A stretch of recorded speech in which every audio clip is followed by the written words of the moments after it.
Hi guys, this is Ramya Akshay. ഡെലിവറിക്ക് ഇനി 2 വീക്സാണ് ബാക്കിയുള്ളത്. അപ്പോൾ ഞാൻ ഓൾറെഡി തന്നെ ഹോസ്പിറ്റൽ ബാഗ് പ്രിപ്പയർ ചെയ്ത് വെച്ചിട്ടുണ്ടായിരുന്നു. അപ്പോൾ എന്തായാലും ഒരു വീഡിയോ ചെയ്യാമെന്ന് കരുതി. ഈ ഒരു ബാക്ക്ഗ്രൗണ്ട് കാണുമ്പോൾ നിങ്ങൾക്ക് മനസ്സിലാവും ഇത് നമ്മുടെ കുഞ്ഞു ബേബിക്ക് വേണ്ടിയിട്ടുള്ള ഹോസ്പിറ്റൽ ബാഗ് പ്രിപ്പയർ ചെയ്ത് വെച്ചതാണ്. അപ്പോൾ ഓൾറെഡി ഞാൻ പ്രിപ്പയർ ചെയ്ത് കഴിഞ്ഞതുകൊണ്ട് തന്നെ ഇപ്പോൾ എല്ലാം പുറത്തൊന്ന് എടുത്ത് വെച്ചിട്ടുണ്ട്. ഞാൻ എടുത്ത് വെച്ചിരിക്കുന്ന സാധനങ്ങളിൽ എന്തെങ്കിലും മിസ്സായിട്ടുണ്ടെങ്കിൽ നിങ്ങൾക്കത് കമൻറ്റ് ചെയ്യാം. അതുപോലെ തന്നെ ഈ വീഡിയോ ഇഷ്ടമാണെന്നുണ്ടെങ്കിൽ ലൈക്ക് ചെയ്യാനും മറക്കണ്ട. ആദ്യമായിട്ട് ഞാൻ എടുത്തിരിക്കുന്നത് ഇങ്ങനൊരു സെറ്റാണ്. കാരണം നമ്മുടെ കുഞ്ഞുവാവയെ നമുക്ക് കയ്യിൽ കിട്ടുന്നതിന് മുമ്പായിട്ട് മേ ബി നമ്മുടെ ഹോസ്പിറ്റലിൽ കുഞ്ഞുവാവയെ പൊതിയാൻ വേണ്ടിയിട്ടൊരു ടവല്, അതുപോലെ തന്നെ കുഞ്ഞുവാവയുടെ ഉടുപ്പ്, പിന്നെ സോക്സ്, മിറ്റൻസ്, അങ്ങനെ കുറച്ച് ഐറ്റംസ് നമുക്ക് അവർ ആവശ്യപ്പെടുന്നതായിരിക്കും. അപ്പോൾ അങ്ങനെ ഒരു സെറ്റായിട്ടാണ് ഞാനിവിടെ എടുത്തു വെച്ചിരിക്കുന്നത്. ഇതിനകത്തൊരു ടവലുണ്ട്, കുഞ്ഞുടുപ്പുണ്ട്, ഒരു തൊപ്പി വരുന്നുണ്ട്, അതുപോലെ തന്നെ നമ്മുടെ കയ്യിലും കാലിലും ഒക്കെ ഇടാൻ വേണ്ടിയിട്ടുള്ള കുഞ്ഞു സോക്സുകളാണ് വെച്ചിട്ടുള്ളത്. പിന്നെ നമുക്ക് വളരെ അത്യാവശ്യമായിട്ടുള്ള ഒരു സാധനം എന്ന് പറയുന്നത് നമുക്ക് കോട്ടൺ ക്ലോത്ത്. അത് നമ്മുടെ കുഞ്ഞാവിക്ക് വേണ്ടിയിട്ട് കോട്ടൺ ക്ലോത്ത് ചോദിക്കുന്നതായിരിക്കും. അപ്പം ഞാൻ ഓൾറെഡി അത് പ്രിപ്പയർ ചെയ്ത് വെച്ചിട്ടുണ്ട്. ഒരു 10 മീറ്റേഴ്സാണ് പ്രിപ്പയർ ചെയ്ത് വെച്ചിരിക്കുന്നത്. അപ്പം ശരിക്കും അത് കുഞ്ഞാവിക്ക് വേണ്ടിയിട്ടും അതുപോലെ തന്നെ അമ്മയ്ക്ക് വേണ്ടിയിട്ടും ഹോസ്പിറ്റലിൽ നമ്മൾ കൊടുക്കേണ്ടത് അത്യാവശ്യമാണ്. അപ്പോൾ അത് അത്യാവശ്യം നല്ല രീതിയിൽ, നല്ല ക്വാണ്ടിറ്റിയിൽ തന്നെ നമ്മളത് സെറ്റ് ചെയ്ത് വെക്കാൻ പ്രത്യേകം ശ്രദ്ധിക്കുക. അപ്പോൾ ഈ ഒരു സെറ്റാണ് ഫസ്റ്റ് ഞാൻ എടുത്തിരിക്കുന്നത്. ഇനി വളരെ ഇമ്പോർട്ടൻ്റ് ആയിട്ടുള്ള ഒന്നാണ് ഈ ഒരു ബേബി ഡയപ്പേഴ്സ്. അപ്പോൾ ഞാൻ ഇത് എത്രത്തോളം കുഞ്ഞിന് വലുതാണെന്നോ പാകമായിരിക്കുമോ അങ്ങനെയൊന്നും എനിക്കറിയില്ല. അതുകൊണ്ട് തന്നെ ഞാൻ ഏറ്റവും സ്മോൾ സൈസാണ് വാങ്ങിയിരിക്കുന്നത്. കുറച്ചധികം വാങ്ങിയിട്ടുണ്ട്. പിന്നെ നമുക്ക് കുഞ്ഞവയ്ക്ക് ഇത് കംഫർട്ടബിൾ ആണോ എന്നും അറിയില്ല. എന്തായാലും നമുക്ക് യൂസ് ചെയ്യാൻ വേണ്ടിയിട്ട് ഞാൻ ഇത്രയും തൽക്കാലത്തേക്ക് വാങ്ങിയിട്ടുണ്ട്. നെക്സ്റ്റ് അഡീഷണൽ ടവൽസ് വാങ്ങിയിട്ടുണ്ട് കേട്ടോ. കുഞ്ഞ് അധികം വലിപ്പമില്ലാത്ത എന്നാൽ കുറച്ച് സോഫ്റ്റ് ആയിട്ടുള്ള മെറ്റീരിയലിലുള്ള ടവൽസ് വാങ്ങിയിട്ടുണ്ട്. ഇതുപോലെ കുഞ്ഞാവയ്ക്ക് നമുക്ക് അറിയാമല്ലോ, കുഞ്ഞു വാവകളാകുമ്പോഴത്തേക്കും എപ്പോഴും യൂറിൻ പാസ് ചെയ്യും. അപ്പോഴൊക്കെ നനയാനുള്ള ചാൻസ് വളരെ കൂടുതലാണ്. അപ്പോൾ അങ്ങനെ നമുക്ക് മാറ്റുന്നതിന് വേണ്ടിയിട്ട് വളരെ കംഫർട്ടബിൾ ആയിട്ടുള്ള ഒരു സോഫ്റ്റ് ആയിട്ടുള്ള വളരെ സോഫ്റ്റ് മെറ്റീരിയൽ കൊണ്ടുള്ള കുറച്ചധികം ടവൽസാണ് ഞാൻ വാങ്ങിയിരിക്കുന്നത്. ഇപ്പോൾ ഹോസ്പിറ്റൽ ബാഗിലേക്ക് വേണ്ടിയിട്ട് ഞാനൊരു 2-3 മാത്രമേ എടുത്ത് വെക്കുന്നുള്ളൂ. അപ്പോൾ അതിലൊന്നാണ് ഇത്. നെക്സ്റ്റ് പ്രോഡക്റ്റ് നമുക്ക് വളരെയധികം യൂസ്ഫുൾ ആയിട്ടുള്ള ഒരെണ്ണമാണ് നമ്മുടെ ഷീറ്റ്. നമുക്ക് ബെഡിലേക്ക് കുഞ്ഞുവാവയെ കിടത്തുന്ന സമയത്ത് അതിൻ്റെ അടിയിലായിട്ട് നമ്മൾ ഇങ്ങനൊരു ഷീറ്റ്, ഒരു റബ്ബർ ഷീറ്റാണ് ശരിക്കും. കാര്യം നനഞ്ഞു കഴിഞ്ഞാൽ, യൂറിൻ പാസ് ചെയ്യുന്ന സമയത്ത് ഇൻ കേസ് നനഞ്ഞു കഴിഞ്ഞാൽ ഈ നനവ് നമ്മുടെ ബെഡിലേക്ക് പിടിക്കാതിരിക്കാൻ വേണ്ടിയിട്ടുള്ള ഒരു ഷീറ്റാണ്. പുറമേ നല്ല സോഫ്റ്റ് ആയിട്ടുള്ള എന്നാൽ ബാക്ക് സൈഡ് കുറച്ച് റബ്ബറൈസ്ഡ് ആയിട്ടുള്ള ഒരു ഷീറ്റാണ്. ഇതും ഒരു 3-4 എണ്ണം വാങ്ങിയിട്ടുണ്ട്. കാരണം ഇൻ കേസ് എന്തെങ്കിലും കാരണം കൊണ്ട് ഇതിൽ അഴുക്ക് പറ്റി നമുക്ക് കഴുകി ഇടേണ്ടി വന്നു കഴിഞ്ഞാൽ ഫർദർ യൂസിന് വേണ്ടിയിട്ടാണ് കുറച്ചധികം വാങ്ങി വെച്ചിരിക്കുന്നത്. വീണ്ടും ടവലാണ്. ഇത് കുറച്ചുകൂടി വലിയ ടവലാണ്. നേരത്തെ കാണിച്ചതുപോലെ തന്നെ കുറച്ചുകൂടി വലുതായിട്ടുള്ള വളരെ സോഫ്റ്റ് ആയിട്ടുള്ള മെറ്റീരിയൽ കൊണ്ടുള്ള ഒരു ടവലാണ്. മേ ബി ചിലപ്പോൾ നമ്മുടെ കുഞ്ഞാവയ്ക്ക് ഹോസ്പിറ്റൽ ബെഡിൽ കിടക്കുന്ന സമയത്ത് ഒരു കംഫർട്ടബിൾ അറ്റ്മോസ്ഫിയർ ഉണ്ടായിന്ന് വരില്ല. അപ്പോൾ കുറച്ച് കട്ടിയായിട്ട് ഇത് വെച്ചിട്ട് ഇതിൻ്റെ പുറത്ത് കിടത്താൻ വേണ്ടിയിട്ടാണ്. മാത്രമല്ല ഇത് വെച്ചിട്ട് നമുക്ക് കവർ ചെയ്യാം. അപ്പം അങ്ങനെ ചെയ്യാൻ വേണ്ടിയിട്ടാണ് കുറച്ചുകൂടി സോഫ്റ്റ് ആയിട്ടുള്ള എന്നാൽ കുറച്ച് വലുതായിട്ടുള്ള ഒരു ടവല് മേടിച്ച് വെച്ചത്. ഇതും വളരെയധികം ഇമ്പോർട്ടൻ്റ് ആയിട്ടുള്ള ഒരു പ്രോഡക്റ്റാണ്. നമുക്കിപ്പോൾ വീട്ടിൽ വന്നു കഴിഞ്ഞാൽ കുഞ്ഞാവയെ നമുക്ക് ഒന്നുകിൽ തൊട്ടിൽ കിടത്താം, അതല്ല എന്നുണ്ടെങ്കിൽ നമുക്ക് വേറെ ബേബി കാരിയേഴ്സിലൊക്കെ കിടത്താൻ പറ്റും. പക്ഷേ ഇൻ കേസ് നമ്മൾ ഹോസ്പിറ്റലിൽ അമ്മയുടെ കൂടെ കിടക്കുന്ന സമയത്ത് അമ്മയുടെ ബെഡിൽ തന്നെയാണ് കുഞ്ഞിനെ വെക്കുന്നത്. അപ്പം ആ ഒരു സമയത്ത് നമ്മുടെ നെക്ക് പോർഷനും അതുപോലെ തന്നെ തലയൊക്കെ നന്നായിട്ട് നമുക്ക് കെയർ ചെയ്ത് വെക്കാൻ വേണ്ടിയിട്ട് ഇങ്ങനെ ഒരു ചെറിയൊരു തലേണയുടെ അതുപോലൊരു സ്ട്രക്ചർ അത്രയേ ഉള്ളൂ. അപ്പം അങ്ങനെ ഒരു 2-3 വാങ്ങിയിട്ടുണ്ട്. എന്തായാലും ഹോസ്പിറ്റൽ ബാഗിലേക്ക് വേണ്ടിയിട്ട് ഒരെണ്ണം ഞാൻ എടുത്ത് വെച്ചിട്ടുണ്ട്. എത്രത്തോളം യൂസ്ഫുൾ ആണ് എന്നറിയില്ല. ഞാനിതെല്ലാം കൂടുതലും വാങ്ങിയിരിക്കുന്നത് ഓൺലൈനിൽ നിന്നാണ്. അപ്പോൾ എന്തായാലും ഞാനിതിൻ്റെയൊക്കെ ലിങ്ക്, ഓൾറെഡി ഇത് പലർക്കും അറിയാവുന്ന ഐറ്റംസ് തന്നെ ആയിരിക്കും. എന്നാലും ഞാൻ വാങ്ങിയ ഐറ്റംസിൻ്റെ ലിങ്ക് എന്തായാലും വീഡിയോയിൽ എന്തായാലും കൊടുക്കുന്നുണ്ട്. ഈ ഒരു സെറ്റിനകത്ത് ഒരുപാട് സാധനങ്ങളുണ്ട്. ഒരുപാട് സാധനങ്ങൾ എന്ന് പറയുമ്പോൾ അത് കുഞ്ഞുവാവയുടെ കുറച്ചധികം ഉടുപ്പുകളും അതുപോലെ തന്നെ ലങ്കോട്ട്സ് ഉണ്ട്, റീയൂസബിൾ ഡയപ്പറുണ്ട്. ഇത്രയും ഐറ്റംസ് ആണ് ഇതിലുള്ളത്. അപ്പം എത്രത്തോളം ഇപ്പം ഹോസ്പിറ്റലിലായിരിക്കുന്ന സമയത്ത് എത്രത്തോളം ഉടുപ്പ് വേണ്ടി വരും, അതുപോലെ തന്നെ എത്രത്തോളം നമുക്ക് തുണി അല്ലെങ്കിൽ ലങ്കോട്ട്സ് ഒക്കെ വേണ്ടി വരും, റീയൂസബിൾ പാഡ്സ് അല്ലെങ്കിൽ റീയൂസബിൾ സ്നഗ്ഗീസ് നമുക്ക് യൂസ് ചെയ്യാൻ പറ്റുമോ ഇല്ലയോ എന്നുള്ള ഡൗട്ട്സ് ഉണ്ട്. പക്ഷേ എന്തായാലും ഒരു ഇൻ കേസ് ഒരു ആവശ്യം വന്നു കഴിഞ്ഞാൽ പെട്ടെന്ന് നമുക്ക് യൂസ് ചെയ്യാൻ വേണ്ടിയിട്ടാണ് ഈ ഐറ്റംസ് എല്ലാം വെച്ചിരിക്കുന്നത്. ഇനി ഇതിൽ ഓരോന്നും ഞാൻ കാണിച്ചു തരാം. ഇതൊരു റീയൂസബിൾ ലങ്കോട്ടാണ്.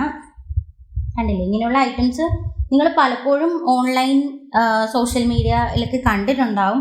അപ്പോൾ അങ്ങനെ പണ്ട് കാലത്ത് നമ്മൾ യൂസ് ചെയ്തിരുന്നത് കോട്ടൺ ക്ലോത്ത് ആയിരുന്നു. പക്ഷേ ഇപ്പോൾ നമുക്ക് ഇങ്ങനെയുള്ള പാഡ്സും ഉള്ളിൽ പാഡ് ഉള്ളതും അതുപോലെ തന്നെ എന്താണ് ആ പാഡ് നമുക്ക് റിമൂവ് ചെയ്ത് അതിനുള്ളിൽ തുണി വെക്കാനും ഒക്കെ പറ്റുന്ന ഇതുപോലുള്ള ലങ്കോട്ട്സ് കിട്ടും. അപ്പോൾ വളരെ യൂസ്ഫുൾ ആയിട്ടുള്ളൊരു പ്രോഡക്റ്റ് ആണെന്ന് എനിക്ക് തോന്നി. നെക്സ്റ്റ് വൺ ഇതിൻ്റെ തന്നെ, ഇതിപ്പോൾ നമ്മൾ കണ്ടത് ക്ലോത്ത് കൊണ്ടുള്ളതായിരുന്നു. അപ്പം നനയാനുള്ള ചാൻസ് ഉണ്ട്. നനഞ്ഞു കഴിഞ്ഞാൽ നമുക്ക് റിമൂവ് ചെയ്യേണ്ടതായിട്ട് വരും. ഇനി സെക്കൻഡ് വൺ എന്ന് പറയുന്നത് ഒരു റീയൂസബിൾ ആയിട്ടുള്ള ഡയപ്പറാണ്. കണ്ടില്ലേ, ഇങ്ങനെയാണ് വരുന്നത്. ഇതിൻ്റെ ഉള്ളിലെ ക്ലോത്ത് എന്ന് പറയുന്നത് വളരെ സോഫ്റ്റ് ആണ്. നമ്മുടെ കുഞ്ഞുവാവയ്ക്ക് വളരെയധികം കംഫർട്ടബിൾ ആവുന്ന മെറ്റീരിയൽ തന്നെയാണ്. എന്നാൽ പുറമേ നമുക്ക് കണ്ടു കഴിഞ്ഞാൽ മനസ്സിലാവും, കണ്ടില്ലേ, നനവ് ഒട്ടും തന്നെ പുറത്ത് വരാത്ത രീതിയിലുള്ള മെറ്റീരിയലാണ്. പിന്നെ ഇതിൽ ഒരുപാട് അഡ്ജസ്റ്റബിൾ ആയിട്ടുള്ള കുറേയധികം ബട്ടൺസ് ഉണ്ട്. അപ്പോൾ നമുക്ക് ഇൻ കേസ് വേണമെന്നുണ്ടെങ്കിൽ ടൈറ്റ് ചെയ്യാം, അതുപോലെ തന്നെ ലൂസ് ചെയ്യാം. അപ്പോൾ ഇത് നമുക്ക് എപ്പോൾ ഒരു 0 to 2 years വരെ 2 to 3 years വരെ നമുക്ക് യൂസ് ചെയ്യാം എന്നാണ് ആ ഒരു പ്രോഡക്റ്റിൻ്റെ ഡിസ്ക്രിപ്ഷനിൽ ഞാൻ കണ്ടത്. അപ്പം അതുകൊണ്ട് തന്നെ ഇതുപോലുള്ള ഒരു 4-5 പ്രോഡക്ട്സ് ഞാൻ വാങ്ങി വെച്ചിട്ടുണ്ട്. ഇനി ഇതിനുള്ളിലായിട്ട് നമുക്ക് ഇങ്ങനെയുള്ള ഒരു പാഡാണ് വരുന്നത്. ഇൻ കേസ് നമുക്ക് ഈ ഒരു പാഡ് കഴുകി ഇടുന്ന സമയത്താണെന്നുണ്ടെങ്കിലും നമുക്ക് ഇതിനുള്ളിലായിട്ട് കോട്ടൺ ക്ലോത്ത് വേണമെങ്കിലും വെച്ചു കൊടുക്കാവുന്നതാണ്. അടുത്തതായിട്ട് കുറച്ചധികം കുഞ്ഞുടുപ്പുകൾ മേടിച്ചു വെച്ചിട്ടുണ്ട്. ഇതിലിപ്പോൾ കളേർഡും വരുന്നുണ്ട്, അതുപോലെ തന്നെ വൈറ്റും വരുന്നുണ്ട്. നെക്സ്റ്റ് വൺ, വീണ്ടും ഞാൻ നേരത്തെ നമ്മുടെ കുഞ്ഞുവാവയെ പൊതിയാനുള്ള കുറച്ച് ടവൽ സെറ്റ് കാണിച്ചു തന്നിരുന്നില്ലേ. അപ്പോൾ അതുപോലെ തന്നെ ഇപ്പോൾ നമുക്ക് മാർക്കറ്റിൽ കൂടുതലും അവൈലബിൾ ആയിട്ടുള്ള ഇതുപോലുള്ള നമുക്ക് കറക്റ്റ് ഷേപ്പിൽ വരുന്ന കുറച്ചധികം ടവൽസിൻ്റെ ഇങ്ങനെയുള്ള കുറേ പീസസ് നമുക്ക് കിട്ടുന്നുണ്ട്. അപ്പം അങ്ങനെയുള്ള ഒരെണ്ണം വാങ്ങി വെച്ചിട്ടുണ്ട്. ഇത് കുറച്ച് വലുതാണ്, എന്നാലും നമുക്ക് കുഞ്ഞുവാവയ്ക്ക് നല്ല കുറച്ച് ആ ഒരു അറ്റ്മോസ്ഫിയറിൽ നല്ല കുറച്ച് ചൂട് കിട്ടുന്ന രീതിയിൽ നമുക്ക് ഇതിനെ പൊതിഞ്ഞ് വെക്കാനായിട്ട് പറ്റും. പിന്നെ ഇതും നമുക്ക് ഫർദർ യൂസിന് ഒരു 3 years വരെ നമുക്ക് യൂസ്ഫുൾ ആണ്. നെക്സ്റ്റ് വൺ നമുക്ക് വളരെയധികം ഇമ്പോർട്ടൻ്റ് ആയിട്ടുള്ള ഒരു പ്രോഡക്റ്റാണ് ബേബി കാരിയർ. ഇതുപോലുള്ള കാരിയേഴ്സ് നിങ്ങളെല്ലാവരും തന്നെ നേരത്തെ കണ്ടിട്ടുണ്ടാവും. അപ്പോൾ എനിക്ക് കുഞ്ഞുവാവയെ ആ ഒരു ടെമ്പറേച്ചർ മെയിൻറ്റെയിൻ ചെയ്ത് വെക്കാൻ വേണ്ടിയിട്ട് വളരെയധികം യൂസ്ഫുൾ ആണെന്ന് തോന്നിയ ഒരു പ്രോഡക്റ്റാണ് ഇത്. അപ്പോൾ ഞാനിതൊരു 3 എണ്ണം വാങ്ങി വെച്ചിട്ടുണ്ട്. ഇൻ കേസ് എന്തെങ്കിലും സാഹചര്യം കൊണ്ട് തന്നെ നമുക്കിത് നനഞ്ഞ് കഴുകേണ്ടി വന്നു കഴിഞ്ഞാൽ ഫർദർ യൂസിന് വേണ്ടിയിട്ടാണ് 3 എണ്ണം വാങ്ങി വെച്ചിരിക്കുന്നത്. അപ്പോൾ അതിൽ ഒരെണ്ണം ഞാൻ ഹോസ്പിറ്റൽ ബാഗിലേക്ക് വേണ്ടിയിട്ട് എടുത്ത് വെച്ചിട്ടുണ്ട്. വളരെയധികം യൂസ്ഫുൾ ആണെന്ന് എനിക്ക് തോന്നി. കാരണം നമ്മുടെ കുഞ്ഞുവാവ പുറത്ത് വരുന്നതിന് മുമ്പായിട്ട് തന്നെ ഒരു പ്രത്യേകതരം ടെമ്പറേച്ചറിലായിരിക്കും നമ്മുടെ വയറിനുള്ളിൽ ഉണ്ടായിരിക്കുക. അപ്പോൾ ആ ഒരു ടെമ്പറേച്ചർ മെയിൻറ്റെയിൻ ചെയ്യാൻ വേണ്ടിയിട്ട് നമുക്ക് വളരെയധികം യൂസ്ഫുൾ ആയിട്ടുള്ള ഒരു പ്രോഡക്റ്റാണ് ഇത്.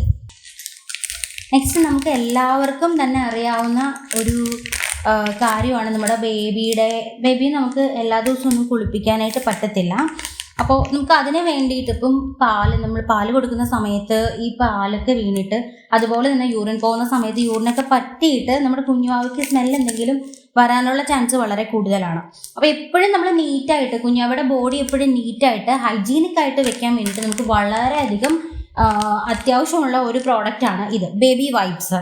അപ്പോൾ കുറച്ച് അധികം ഞാനിത് വാങ്ങിയിട്ടുണ്ട്. അപ്പോൾ അതിൽ നിന്ന് ഒരു പാക്കറ്റ് എന്തായാലും ഹോസ്പിറ്റൽ ബാഗിലേക്ക് എടുത്ത് വെച്ചിട്ടുണ്ട്. ഇത് മോയിസ്റ്റ് വൈപ്സ് ആണ്. ഇനി നോൺ മോയിസ്റ്റ് ആയിട്ടുള്ള വൈപ്സും നമുക്കുണ്ടാവും. പക്ഷേ കുറച്ചുകൂടി നമ്മുടെ സ്കിന്നൊന്നും വളരെ നൈസായിട്ടുള്ള സ്കിൻ ആയതുകൊണ്ട് തന്നെ സ്കിന്നൊന്നും ഡാമേജ് ആവാതിരിക്കാൻ വേണ്ടിയിട്ട് ഞാൻ മോയിസ്റ്റ് ടൈപ്പ് വൈപ്സ് ആണ് എടുത്തിരിക്കുന്നത്. ദെൻ നെക്സ്റ്റ് ഒരു ബേബി ക്രീം വാങ്ങിയിട്ടുണ്ട്. അപ്പോൾ ഇതൊരു ബേബി മോയ്സ്ചറൈസിങ് ക്രീമാണ്. അതും ജസ്റ്റ് എന്തെങ്കിലും റാഷസോ അങ്ങനെ ഇപ്പോൾ കൊതുകൊക്കെ നമുക്ക് കൊതുക് കടിച്ച പാടുകളൊക്കെ ഉണ്ടെന്നുണ്ടെങ്കിൽ ജസ്റ്റ് ഒന്ന് പുരട്ടി കൊടുക്കാൻ വേണ്ടിയിട്ടാണ് ഈ ഒരു ക്രീം വാങ്ങിയിരിക്കുന്നത്. പ്രത്യേകിച്ച് ഞാൻ ബ്രാൻഡ് കോൺഷ്യസ് ഒന്നുമല്ല, കുറച്ചധികം റിവ്യൂസ് നോക്കിയിട്ട് കുറച്ചധികം ബെറ്റർ റിവ്യൂസ് ഉള്ള ഒരു ക്രീമാണ്, മോയ്സ്ചറൈസിങ് ക്രീമാണ് ഈ വാങ്ങിയിരിക്കുന്നത്. പിന്നെ നമ്മൾ കുഞ്ഞാവയ്ക്ക് വേണ്ടിയിട്ട് എന്ത് വാങ്ങുമ്പോഴും അതിൽ കണ്ടൻസ് എന്താണെന്ന് വളരെയധികം നന്നായിട്ട് പഠിച്ചതിന് ശേഷം മാത്രം നമ്മൾ വാങ്ങുക. നെക്സ്റ്റ് വാങ്ങിയിരിക്കുന്ന ഒരു ഡയപ്പർ റാഷസ് ക്രീമാണ്. കാരണം നമ്മൾ ഡയപ്പർ യൂസ് ചെയ്യുകയാണെന്നുണ്ടെങ്കിൽ മേ ബി കുഞ്ഞിൻ്റെ സ്കിന്നിനെ അത് ഇറിറ്റേറ്റ് ചെയ്തിരിക്കും. അപ്പോൾ അങ്ങനെയുള്ള സിറ്റുവേഷൻസ് ആണെന്നുണ്ടെങ്കിൽ യൂസ് ചെയ്യാൻ വേണ്ടിയിട്ട് ഒരു ഡയപ്പർ റാഷസ് ക്രീം വാങ്ങിയിട്ടുണ്ട്. ഓക്കെ, നെക്സ്റ്റ് ഞാൻ വാങ്ങിയിരിക്കുന്നത് ഒരു ഫീഡിങ് ബോട്ടിലാണ്. കണ്ടില്ലേ, ചെറിയ ടൈപ്പാണ്. ഇൻ കേസ് ബ്രസ്റ്റ് ഫീഡ് ചെയ്യാൻ നമുക്ക് എന്തെങ്കിലും പ്രോബ്ലം ഉണ്ടെങ്കിലോ അല്ലെങ്കിൽ കുഞ്ഞുവാവയ്ക്ക് സക്കിങ്ങിന് എന്തെങ്കിലും പ്രോബ്ലംസ് ഉണ്ട് എന്നുണ്ടെങ്കിൽ അങ്ങനെയുള്ള സിറ്റുവേഷൻസിൽ നമുക്ക് യൂസ് ചെയ്യാൻ വേണ്ടിയിട്ടാണ് ഈ ഒരു ഫീഡിങ് ബോട്ടിൽ വാങ്ങിയിരിക്കുന്നത്. അപ്പോൾ അങ്ങനെയുള്ള സിറ്റുവേഷൻസ് ഉണ്ടെന്നുണ്ടെങ്കിൽ നമുക്കൊരു ബ്രസ്റ്റ് പമ്പ് വളരെയധികം അത്യാവശ്യമായിട്ട് ഉള്ള ഒന്നാണ്. അപ്പോൾ ബ്രസ്റ്റ് പമ്പ് ഞാൻ എന്തെങ്കിലും വാങ്ങിയിട്ടുണ്ട്. അത് മദറിൻ്റെ ആ ഒരു ബാഗിനുള്ളിലാണ് ഞാൻ വെച്ചിരിക്കുന്നത്. അപ്പോൾ വളരെയധികം യൂസ്ഫുൾ ആയിട്ടുള്ള ഒരു പ്രോഡക്റ്റാണ് ഈ പറഞ്ഞ 2 എണ്ണവും. അപ്പം ഞാൻ ഫീഡിങ് ബോട്ടിൽ ഒന്നിലധികം വാങ്ങിയിട്ടുണ്ട്. കാര്യം ഇതൊരു സ്മോൾ സൈസിലുള്ളതാണ്. അതുപോലെ തന്നെ കുറച്ച് വലിയ സൈസിലുള്ള ഒരെണ്ണം കൂടി വാങ്ങിയിട്ടുണ്ട്. അപ്പോൾ ഇത്രയും ഐറ്റംസ് ആണ് ഞാൻ എൻ്റെ ബേബിയുടെ ഹോസ്പിറ്റൽ ബാഗിന് വേണ്ടിയിട്ട് പ്രിപ്പയർ ചെയ്ത് വെച്ചിരിക്കുന്നത്. ഇതിലെന്തെങ്കിലും വിട്ടുപോയിട്ടുണ്ടെങ്കിൽ നിങ്ങൾ മെൻഷൻ ചെയ്യാൻ മറക്കണ്ട. അതുപോലെ തന്നെ വീഡിയോ ഇഷ്ടമായിട്ടുണ്ടെങ്കിൽ ലൈക്ക് ചെയ്യാനും മറക്കണ്ട. പിന്നെ ഞാൻ ഇതിൽ കാണിക്കാത്ത ഒരു ഐറ്റം കൂടി ഉണ്ട്. അതെന്താണെന്ന് വെച്ച് കഴിഞ്ഞാൽ നമുക്ക് എല്ലാവർക്കും തന്നെ ഏറ്റവും അധികം അത്യാവശ്യമായിട്ടുള്ള ബേബി ക്രാഡിൽ അഥവാ തൊട്ടിൽ. അപ്പോൾ തൊട്ടിൽ നമ്മൾ ഓൾറെഡി വാങ്ങിയിട്ടുണ്ട്. അതിൻ്റെ വീഡിയോ സെപ്പറേറ്റ് ആയിട്ട് ഞാൻ ചെയ്യുന്നതായിരിക്കും. കാരണം ഇപ്പോൾ ഞാനിത് അൺബോക്സ് ചെയ്തിട്ടില്ല. അപ്പോൾ അൺബോക്സിങ് വീഡിയോ ഉറപ്പായിട്ടും ചെയ്യുന്നതായിരിക്കും. നെക്സ്റ്റ് വീഡിയോയിൽ മമ്മിയുടെ തന്നെ ഹോസ്പിറ്റൽ ബാഗ് ചെയ്തിട്ടുണ്ട്. അപ്പോൾ അതും കാണാനായിട്ട് നിങ്ങൾ മറക്കണ്ട. അപ്പോൾ ഈ വീഡിയോ ഇഷ്ടമായിട്ടുണ്ടെങ്കിൽ ലൈക്ക് ചെയ്യാൻ മറക്കണ്ട. പുതിയൊരു വീഡിയോയിലേക്ക് നമുക്ക് വീണ്ടും കാണാം. അതുവരെയും ദിസ് ഇസ് രമ്യാക്ഷി സൈനിങ് ഓഫ്.